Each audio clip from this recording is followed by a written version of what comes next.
voltando para a nossa aula de história, né? Não tinha terminado não, ainda, né? Nós tínhamos parado lá, na página 110, né? Falando sobre a dança, né?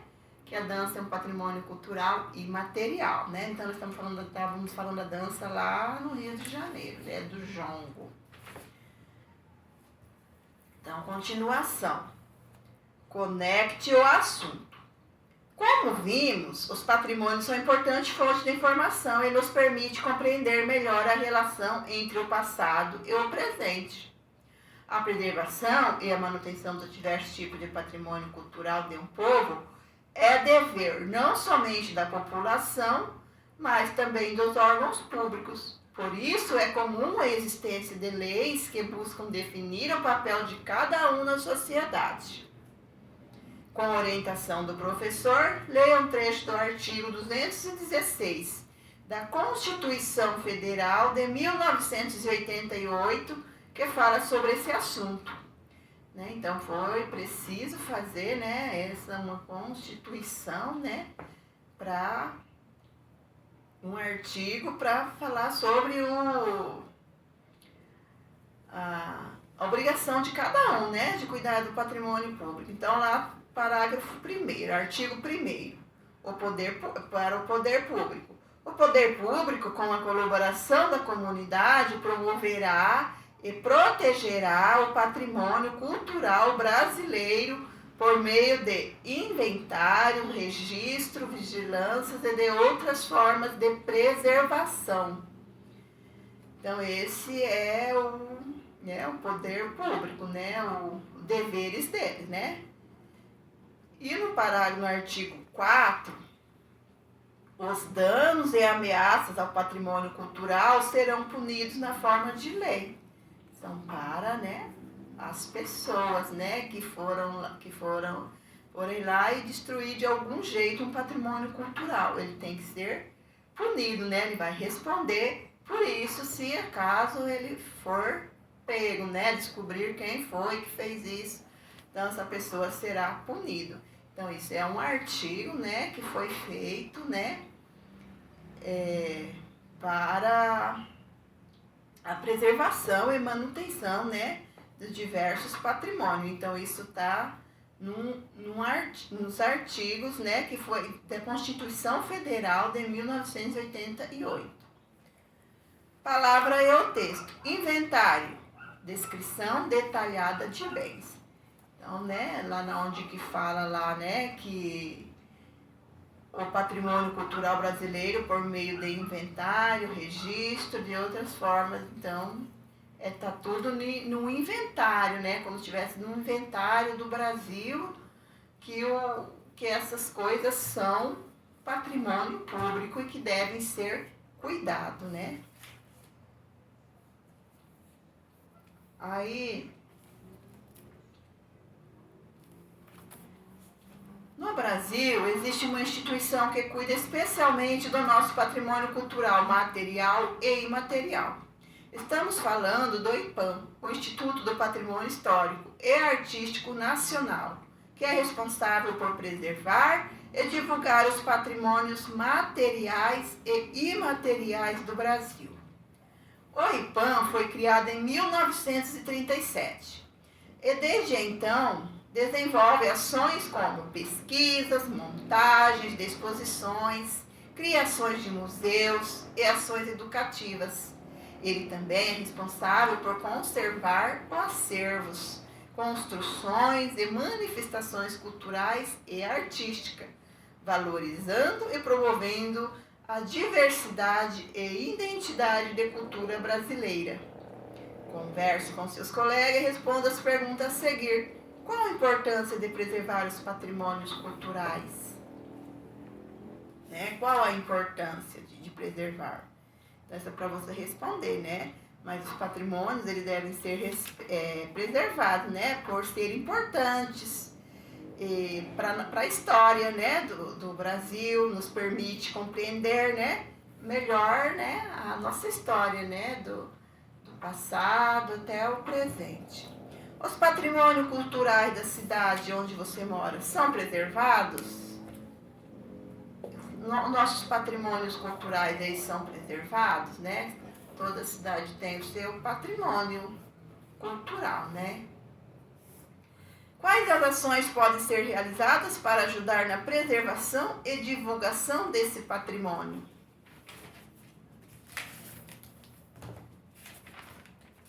É só, né? A prof acabou de ler lá para trás, né? Então é só para você. E é uma resposta pessoal essa daí, tá? Quais ações podem ser realizadas para ajudar, né?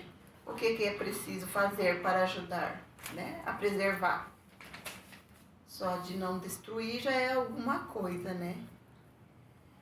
Em 2018, a cidade do Rio de Janeiro, um incêndio destruiu grande parte do prédio e do acervo do Museu Nacional, que foi criado em 1818, pelo então rei de Portugal, Dom João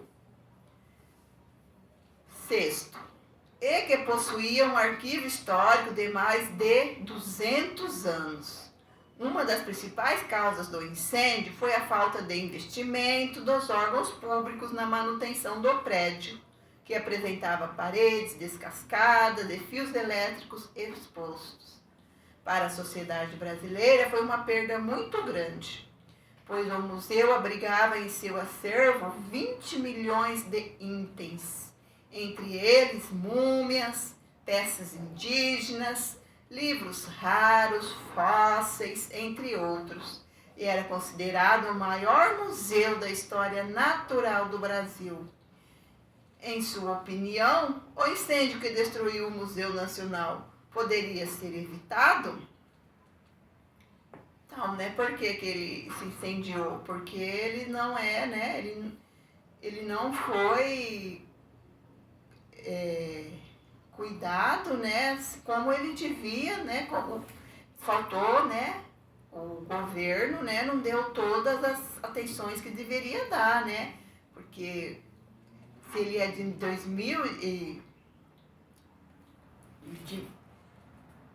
1818, né, já tem mais de 200 anos, então ele tinha que ser muito, né, sempre tá cuidando, preservando, cuidando das instalações elétricas, né, investindo, né, tem que ser investido, né, para preservar.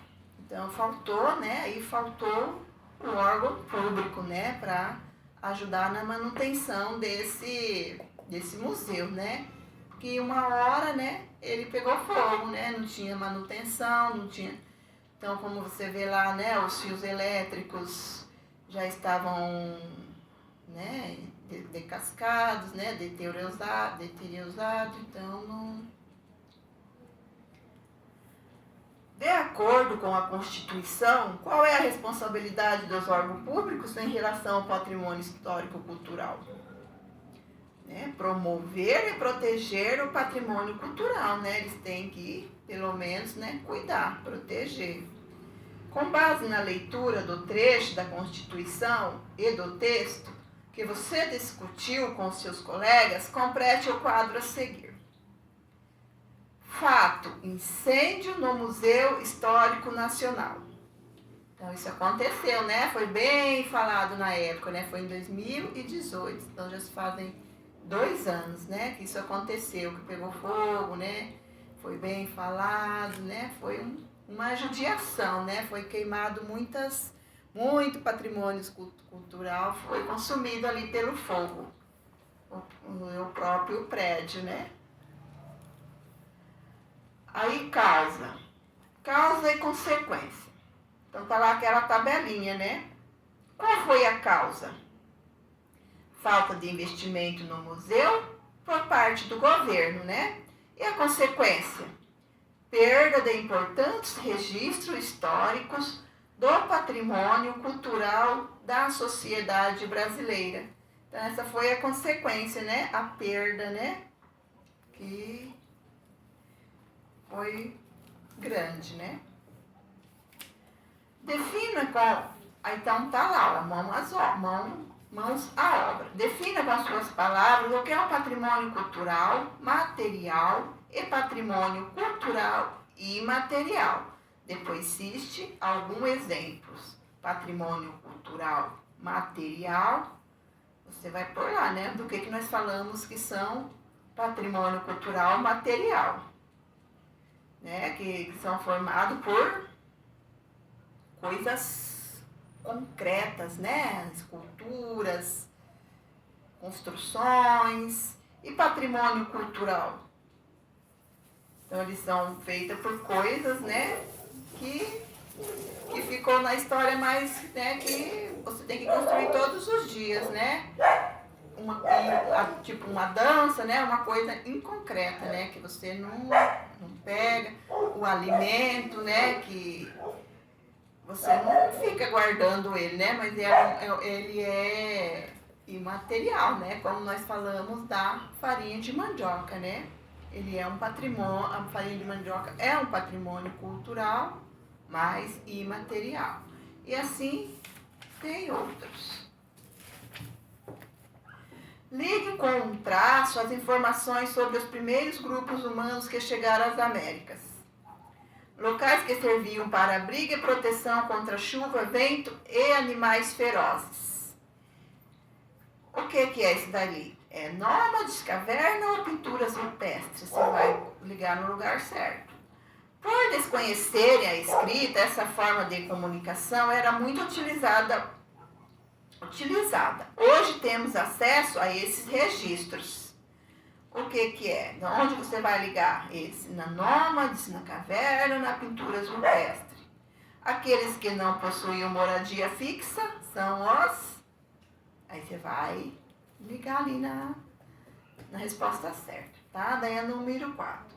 As esculturas, pinturas, gravuras ou ilustrações são exemplos de patrimônio cultural material. Quais características elas precisam ter para serem classificadas desta forma? Então, essa pergunta aqui já está respondendo uma pergunta lá atrás, né? Essa pergunta, ó. As esculturas, pinturas, gravuras ou ilustrações são exemplos de patrimônio culturais material. Aí você vai responder lá, né?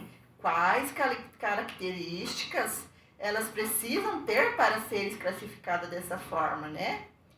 Ela deve serem como? Serem bens, concretas, né? E assim por diante, né? Ser uma coisa concreta, né?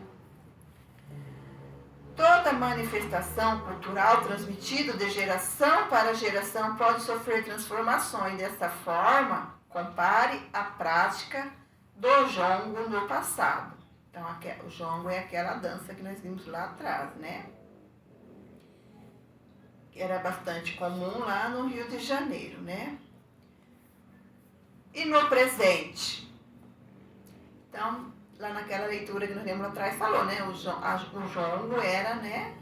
Lá do começo. E no presente hoje? Quais que é, né? Que nós lemos lá atrás também. Explique a seguinte afirmação. O jongo, além de ser uma atividade de lazer dos escravizados, era uma forma de resistência contra a escravidão. Né? Quando os escravizados dançavam o jongo, né? Que é uma dança bem lá do início da história, então já era do tempo dos escravizados, né? Então eles que dançavam o jongo. Entre eles, né? Então eles dançavam entre eles, né? Então é uma dança bem. Então, qual que, naquela pergunta lá, qual que é a dança atual de hoje? Se referindo ao jongo. Observe atentamente a notícia do jornal abaixo. Primeira página do jornal Diário Carioca, publicada em 21 de abril de 1960, na cidade do Rio de Janeiro. Agora responda. Que tipo de fonte histórica é o jornal? Que jeito que ele foi feito? Foi, né? O que ele foi usado ali? A escrita. Né? Olha aqui o jornal. Então, esse jornal ainda é de quando a Brasília foi inaugurada, né? Sim, Brasília foi inaugurada. Diário Carioca, Brasília foi inaugurada. 50 mil pessoas em delírio nas ruas da cidade, né? Ficou tão bonito que as pessoas olhavam, né? E chega, deliravam. Então, tá ali numa das manchetes. Brasília é o território nacional. Então, tá tudo na manchete do jornal. Juscelino em Brasília ao receber a chave a honra é de grande emoção. A honra é de grande emoção. Papa abençoa JK e os operários de Brasília. Então, isso está tudo ali, né? Nas manchetes, né? As manchetes dos jornais são esses que está escrito de letras maiores, né? Então, são as manchetes. Qual é a notícia em destaque do dia de sua publicação? Como você chegou a essa conclusão? Discuta com seus colegas qual a informação o jornal quis passar e publicar da afirmação. A afirmação, 50 mil pessoas em delírio na cidade, né? O que o jornal quis dizer, né? Ele usou essa palavra, mas ele quis dizer que as pessoas estavam encantadas, né? De ver como tinha ficado a cidade. Aí esse espacinho ali, né? Fazer esse desenho ali, você não precisa fazer. Você pode pular esse espaço ali, tá? Tá pedindo para uma foto da cidade de Brasília, né? Uma foto. Aí você pode deixar. Aí então terminou a unidade, né? A unidade 4 terminou, né? Vamos deixar ela pronta já. O que eu aprendi? Então, o que você aprendeu nesta unidade? Existem 2 tipos de patrimônio cultural, o material e o imaterial. Né? Os concretos e os sítios arqueológicos são locais que contêm vestígios de povos do passado. Eles são exemplos de patrimônios culturais materiais. Então, os sítios arqueológicos também, né, são patrimônio cultural, né, que ali sim que guarda muita coisa do passado, né? Brasília foi a primeira cidade totalmente planejada do Brasil, pelo seu desenho único e arquitetura moderna.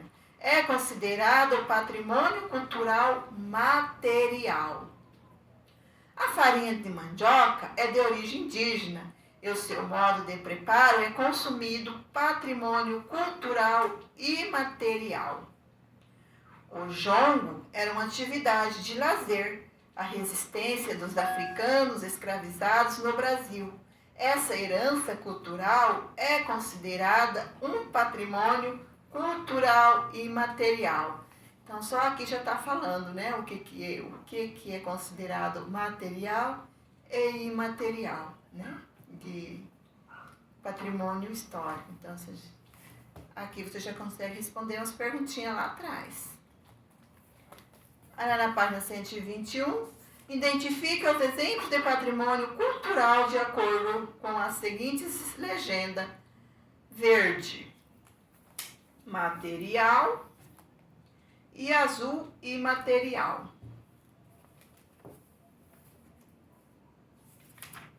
Aí você vai pintar, tá? Um quadradinho, né? Ali tá os desenhos, ó. Lá nós temos jogo de capoeira.